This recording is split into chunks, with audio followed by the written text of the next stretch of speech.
మాయ. కనిపించని ఈ రోదన ఎవరిది? కారణమేమిటి? నేనొక మరణించిన మనిషి. నా బంధువులు ఎన్నిసార్లు నా చితికి నిప్పంటించినా అగ్నిదేవుడు నా దేహాన్ని ముట్టుకోవడం లేదు.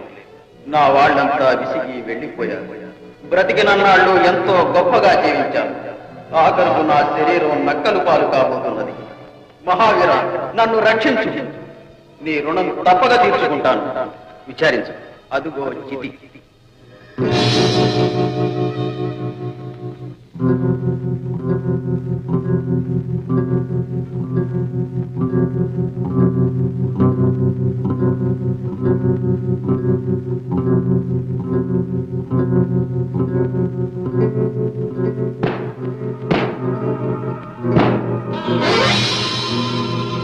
ఆగు మహావీర, ఆగు. నన్ను పాపాత్ముని భస్వం చేయమని బలవంత పెట్టకు. వీడు జీవితాంతం పరస్త్రీ వ్యామోహంతో బ్రతికాడు. వీడి శరీరం అంతా కుళ్ళి దుర్గంధంతో మలినమైపోయింది. నేను ఆ శరీరాన్ని ముట్టుకోలేను. నీ దారిన నీవు పో. నీకు మేలు చేస్తాను. అగ్నిదేవ, మానవులు ధర్మం తప్పితే దేవతలైన మీరు సరిదిద్దాలి. అంతేకాని మీ ధర్మాన్ని మీరే విస్మరిస్తే ఇక మీ దైవత్వానికి అర్థమేమిటి? సాటి మానవుడికి సహాయపడటం నా ధర్మం. మహావీర, ఆగు ఆగు.